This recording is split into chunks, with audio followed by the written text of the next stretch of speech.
अल्लाह के रिज्क का रहस्य, 1 अरब की दास्तान। क्या कभी आपने सोचा है कि अल्लाह का रिज्क कैसे आता है? क्या ये मेहनत का नतीजा है या तकदीर पहले से लिखी हुई है?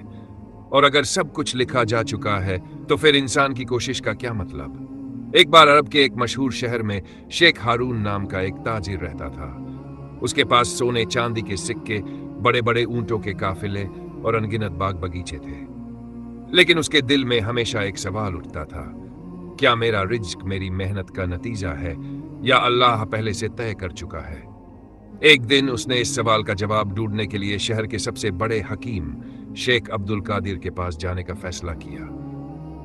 शेख हारून हकीम अब्दुल कादिर के पास पहुंचा और पूछा, क्या मेरा रिज्क मेरी मेहनत से आता है या अल्लाह की तकदीर से? हकीम मुस्कुराए और बोले, अगर मैं कहूं कि सिर्फ मेहनत से आता है तो क्या तूने उन गरीबों को नहीं देखा जो दिन रात मेहनत करते हैं लेकिन फिर भी भूखे सोते हैं? हारून चौंका। फिर उसने दूसरा सवाल किया, तो क्या सब कुछ पहले से तय हो चुका है और मेरी कोशिश का कोई मतलब नहीं?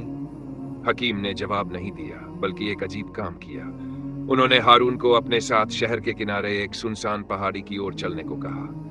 जब वे पहाड़ की चोटी पर पहुंचे तो हकीम ने हारून से कहा, अब अपनी आंखें बंद कर और सोच कि अगर तुझे यहां अकेला छोड़ दिया जाए तो तेरा रिज्क कैसे पहुंचेगा?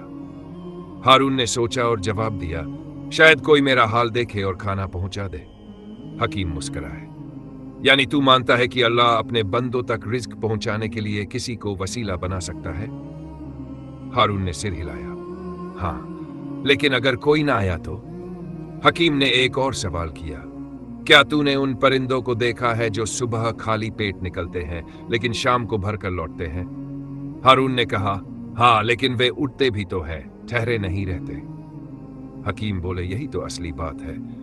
रिज्क तकदीर में लिखा हुआ है, लेकिन उसे पाने के लिए तुझे चलना पड़ेगा, परिश्रम करना पड़ेगा। पर जो लोग ये सोचकर बैठे रहते हैं कि अल्लाह खुद उनके घर में रिज्क डाल देगा, वे भूल जाते हैं कि परिंदे भी अपना घोंसला छोड़कर उड़ते हैं। हारून गहरे सोच में पड़ गया। अचानक हकीम ने उसकी ओर देखा और कहा, अब मुझे बता, तुझे क्यों इतना दौलत दी गई और एक गरीब को क्यों नहीं? हारून चुप रहा। हकीम बोले, क्योंकि तेरा इम्तिहान ज्यादा बड़ा है। तुझे दौलत दी गई ताकि तू उसे अल्लाह की राह में खर्च करे, जरूरतमंदों की मदद करे।